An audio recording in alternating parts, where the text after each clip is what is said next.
네, 후보자님 그 지명 축하드리고요.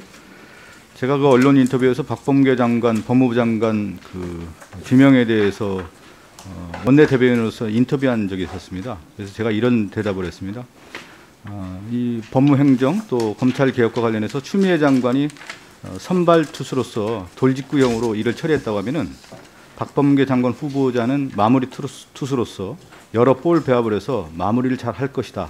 그렇기 때문에 지명이 된 것이다. 이렇게 말씀을 드렸는데 박범계 후보자께서 생각하는 법무행정, 검찰 개혁과 관련해서 마무리 전략이라고 할까요? 어떤 생각을 갖고 있는지 좀 들어보고 싶습니다. 제가 변화구를 잘 못 던지는 사람입니다, 의원님. 네. 여기 우리 야당 의원님들 아실 겁니다. 그런데 결국은 사람이 그때 어떤 일을 하는 것은 시대적 환경과 조건의 산물이라고 저는 생각합니다. 네네. 추미애 장관님도 저보다 훨씬 정치적 경력이 길고 깊습니다. 변화구도 잘 던지시는 분입니다. 그런데 시대적 상황이 그러하 있습니다. 본 후보자가 장관으로 일하게 되면 시대적 상황이 직구 말고도 다양한 구질의 변화구도 활용하라라는 그런 시대적 상황인 것 같습니다. 네. 명심하도록 하겠습니다. 그 시대적 상황에 대한 얘기를 좀 제가 풀어보도록 하겠습니다. 한국 현대 정치사를 살펴보면 역사적 반복이 되는 사건들을 좀 저희가 살펴볼 수가 있는데요. 후보자께서는 정치군인이라는 말을 요즘에 들어보셨습니까? 참 오래전에 회자했던 말씀. 그렇죠. 지금은 이제 정치검찰이라는 용어를 쓰게 되는데 정치군이라는 용어는 언제부터 쓰기 시작했냐면 1963년 군사 쿠데타 이후에 박정희 정권 지나서 1979년 12.12 내란 사건 그리고 5.18 광주민주화운동 이후에 하나의 중심에 전두환 정부가 출범하면서 정치검찰이라는 용어가 그러니까 신군부 세력이 등장하면서 정치검찰이라는 용어를 쓰기 시작했습니다. 근데 이 정치검찰이 언제 없어지냐면 우리 국민의힘에서 그 당에 있었던 그 김영삼 전 대통령이 93년도에 하나회를 척결하면서 당시에 정치군이라는 용어가 우리 사회, 우리 정치 사회에서는 없어지게 되는 겁니다. 근데 그러니까 63년부터 해서 93년 30년간 유지됐던 그 용어가 93년 이후에 이제 사라지는 것이죠. 실질적으로. 자, 반면에 1987년 민주화 이후에 노태우 정부가 들어서면서 박철원이 이제 검찰의 권한을 상당히 힘을 실어주면서 우리가 얘기하는 이제 정치 검찰들이 등장하는데 실질적으로 정치 검찰이라는 용어는 언제부터 쓰여지냐면 이명박 정부가 들어서서 정치 검찰이 한국 정치에서 상수화가 됩니다. 이 부분에 대해서 동의하시나요?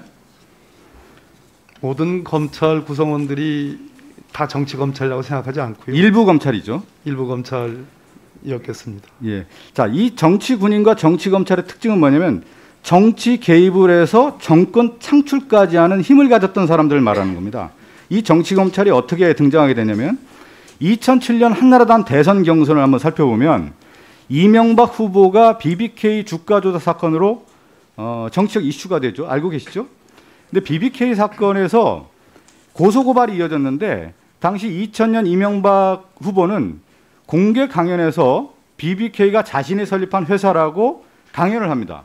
근데 이 당시 한나라당 당원 당규상을 보면 기소가 되면 당원권이 정지되고 후보자 자격이 박탈되는 조항이 있었습니다.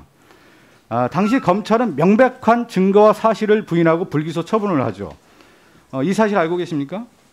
네. 불기소 당시에 검찰의 불기소 처분에 대해서는 어떤 입장이? 판사 출신이실까요? 너무도 잘 아는 사건이고요. 예. 제가 국회의원이 돼서도 가장 천착했던 그런 주제입니다. 자, 그러면 이때 또 아이러니한 문제가 뭐냐면 당시 대법관 출신이었던 이회창 전 한나라당 총재죠. 대선 후보로서 다시 등장합니다. 정계 은퇴했던 사람 왜 등장하냐? BBK 이 기소 사건 자체가 기소될 수밖에 없다고 보고 이명박 후보가 후보 박탈이 될 수밖에 없다고 확신에 서서 대통령 후보로 출마하게 됩니다. 이것이 이제 불기소 처분이유로 이명박 후보가 이제 당선이 되는 결정적 기회를 누가 되냐면 정치 검찰이 실질적으로 손을 들어줬기 때문인 겁니다. 저는 이때 한국 정치의 비극이 잉태됐다고 봅니다. 자, 그러면 그 이후에 이제 박근혜 정부 들어서고 박근혜 정부가 왜 무너졌냐면 우리가 잘 알듯이 김기춘 비서실장, 우병우 민정수석에 의한 검찰 이 부분이 사실 정치 검찰이 있었기 때문에 실제 또 박근혜 정부가 무너지는 결정적 계기를 또 제기를 하게 되는 것이죠. 제가 이 질문 하나 드리겠습니다.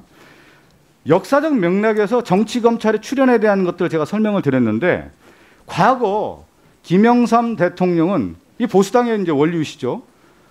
하나의 책결을 통해서 정치 군인을 없앴습니다.